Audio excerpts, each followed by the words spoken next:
Hello guys, welcome back to our YouTube channel. और आज के इस वीडियो सेशंस में हम स्टार्ट करने जा रहे हैं एक्टिव वर्कअप के इंपॉर्टेंट सेशंस के बारे में।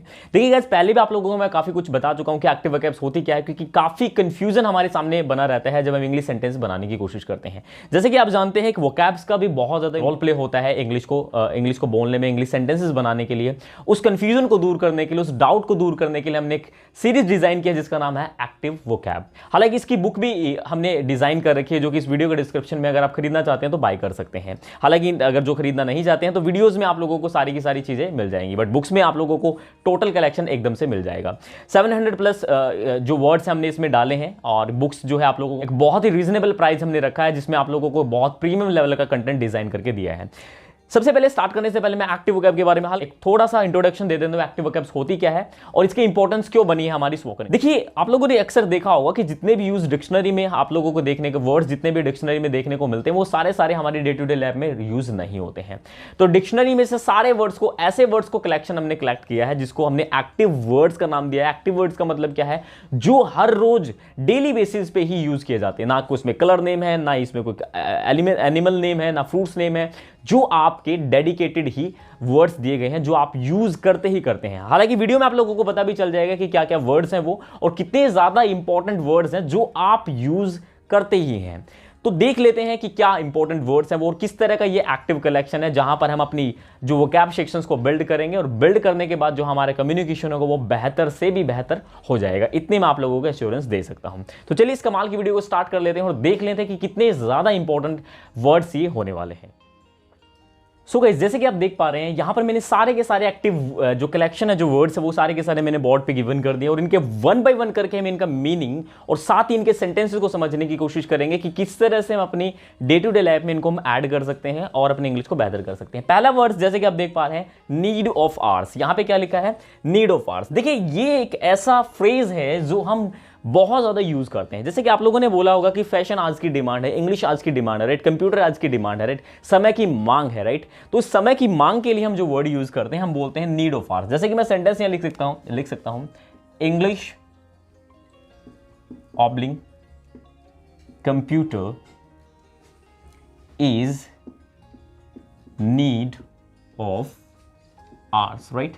मैं कह सकता हूं इंग्लिश और कंप्यूटर समय की मांग है। तो जब भी आपको ऐसा पैटर्न कहना हो कि समय की मांग, तो वहां पर आप नीड ऑफ आवर्स कह सकते हैं। इसको आवर ना बोले, ये क्या होता है? आवर्स होता है, राइट। इसी तरह से जो हमारे यहां पे गिवन है वो है up to great extend. Up to great extend का मतलब होता है काफी हद तक। जैसे कि हम कह सकते हैं मैंने काफी हद तक अपनी गलतियों को सुधार लिया, मैंने काफी हद तक अपनी इंग्लिश को इंप्रूव कर लिया, मैंने काफी हद तक अपना वेट जो है पुट ऑन कर लिया है, मैंने काफी हद तक इसे सीख लिया है, मैंने काफी हद तक अपनी इंग्लिश को सुधार लिया है। तो काफी हद तक जब भी आपको कहना तो आप कह सकते हो up to great extend I have improved my English, up to great extend I have clear my doubts, something else आप कुछ भी यहां पे बोल सकते हैं। जैसे कि मैं एक सेंटेंस यहां पे लिख देता हूं, up to great extend I have improved my English, right? मैंने काफी हद तक इंग्लिश को क्या कर लिया है? इंप्रूव कर लिया है। मैं कह सकता हूं यहां पे सुधार लिया है, राइट। हम ये सेंटेंस यहां पे बोल सकते हैं, राइट।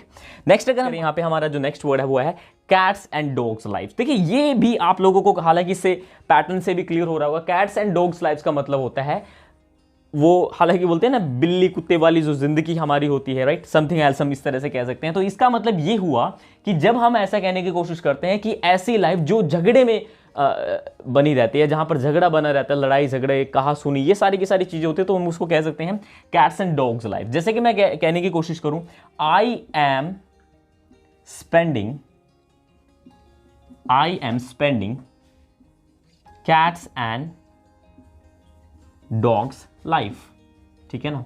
मैं एक झगड़ालू जीवन या एक झगड़े वाली जिंदगी स्पेंड कर रहा हूं, जी रहा हूं, आप इस तरह से कहने की कोशिश कर सकते हैं। 9 डेज वंडर। देखिए, ये जो सेंटेंसेस है मैं आप लोगों को बता दूं, हमारे जो बड़े होते हैं, जो एल्डर होते हैं, राइट, जो हमारे दादा हो सकते हैं, दादी हो सकती है, हमारे पेरेंट्स हमें बोलते हैं, कई बार ऐसे ताना कह सकते हैं, इसको एक टॉन्ट की तरह आप ले सकते हैं। जब आप ऐसे बोला जाता है, कुछ नहीं है बेटा, ये 4 दिन की चांदनी है, ठीक है ना, ये जब अब इस तरह के सेंटेंस बोला जाता है तो वो उस फ्रेज को एक इंग्लिश में बनाया गया है 9 डेज वंडर। मतलब क्या है कि ये थोड़े दिन का जो भी आप सीन है ना, ये थोड़े दिन का सीन है, घूमना फिरना, ठीक है ना, बाल उठाना, ये कलर करवाना, ये वो शो, ठीक है ना।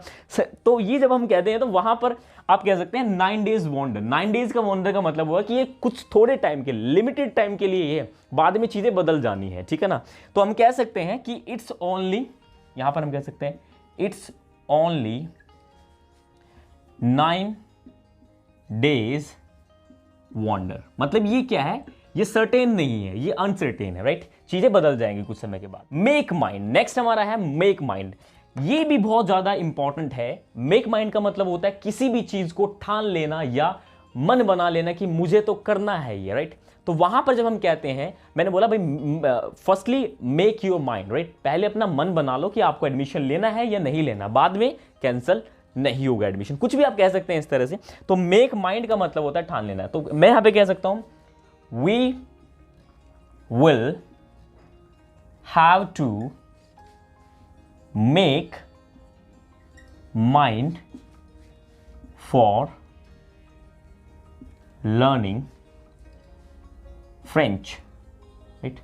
क्या बोला मैंने यहां पे कि हमें अपना मन बनाना होगा फ्रेंच सीखने के लिए, राइट। तो इस तरह के पैटर्न भी हम यूज कर लेते हैं। नेक्स्ट है कास्ट स्पेल। बहुत बड़ा खेल है भाई ये, देखो ना।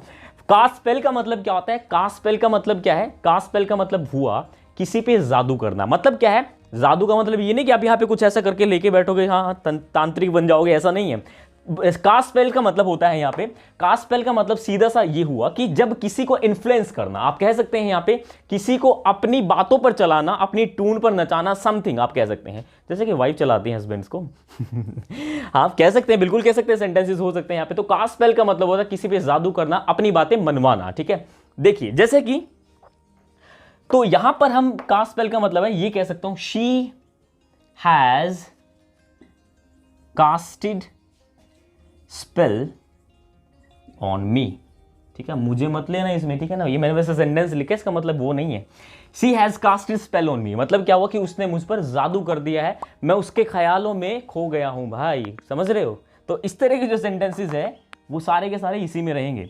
यहां पे नेक्स्ट जो हमारा है वो है ग्रो अप। ग्रो अप का मतलब होता है, ठीक है ना। हालांकि ये जो सेंटेंसेस होता है ये होता है कि जब कोई बड़ा हो जाता है, या फिर ये फ्रेजल वर्ब है बेसिकली, मैं आपको बता दूं यहाँ पे, ठीक है ना। बड़ा हो जाना, या फिर हम ऐसा भी कह सकते हैं कि जब कोई सयाना हो जाता है। जैसे आप लोगों ने एक बात जरूर सुनी होगी कि घर पे ऐसा होता है कि जब लड़की बड़ी हो जाती है तो कहते हैं ना, लड़की अब सयानी हो गई भाई, इसकी शादी कर दो, राइट।